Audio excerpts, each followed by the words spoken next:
מיזם אקולוגי, סביבתי, חברתי, לשילוב בעלי צרכים מיוחדים. המטרת העל שלו היא שינוי התפיסה החברתית בישראל לגבי האדם האחר.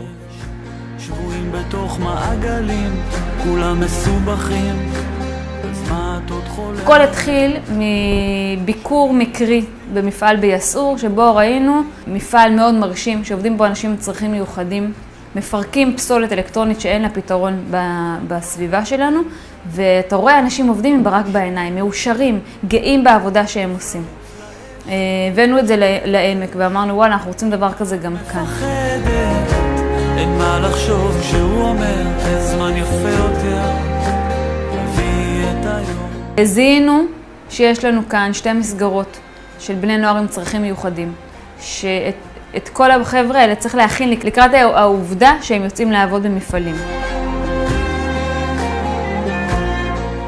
האי-קומיוניטי זה איזשהו מקום של יכולת, של מסוגלות, של הנאה, אפילו פשוט הנאה, מעצם הפירוק, מעצם השליטה.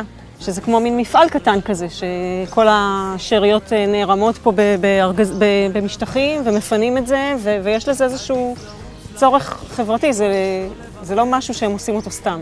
יש חבר'ה שהגיעו לפה עם ביטחון עצמי ברצפה. כאילו חבר'ה שבקושי דיברו, כל פעם שדיברת איתם ושאלת מה שלומם, הם הורידו את הראש, והיום הם הראשונים שרוצים להגיד מה שלומם ואיך הם מרגישים ואיך היה בבית ואיך היה בכיתה שיעור לפני כן.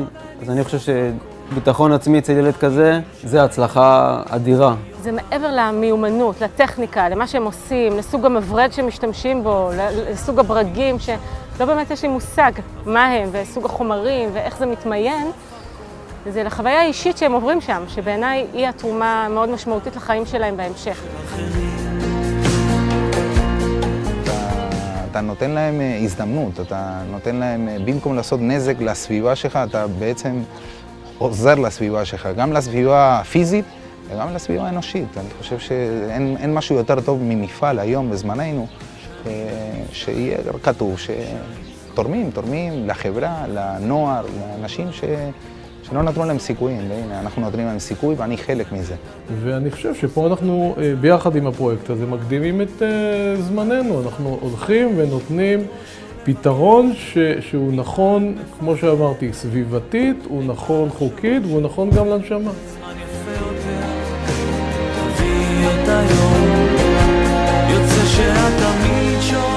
מחוז הצפון של המשרד להגנת הסביבה, שבתוכו נמצאים גם אקולוגיה לקהילה מוגנת בקיבוץ יסעור וגם עמק המעיינות, דיווח על כל הפעילות המיוחדת הזאת לשר להגנת הסביבה, שבאמת התגאה לשמוע על ההצלחה של הפרויקט ועל היצירתיות של כל הנוגעים בדבר. יש לנו פה הזדמנות של ווין ווין ווין. הראשון זה משהו שאנחנו נותנים לנוער עם צרכים מיוחדים. יש צורך מאוד גדול לעשות להם הכנה ליציאה לעולם הגדול בחוץ. מה שאנחנו נותנים להם כאן זה התנסות קטנה במה זה החיים האמיתיים במפעל.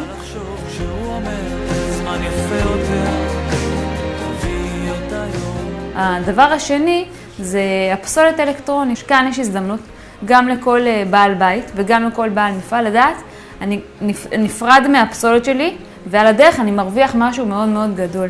אני נותן חומר גלם למפעל שנותן חיים. והווין השלישי זה האקט החינוכי שיש כאן לחברה שלנו בעמק המעיינות, לזה שאנחנו דואגים לאנשים עם צרכים מיוחדים, שיהיה להם חיים משמעותיים, יהיה להם עבודה משמעותית. שנים כולם בורחים, שנים כולם חוזרים, רודפים אחרי השמש.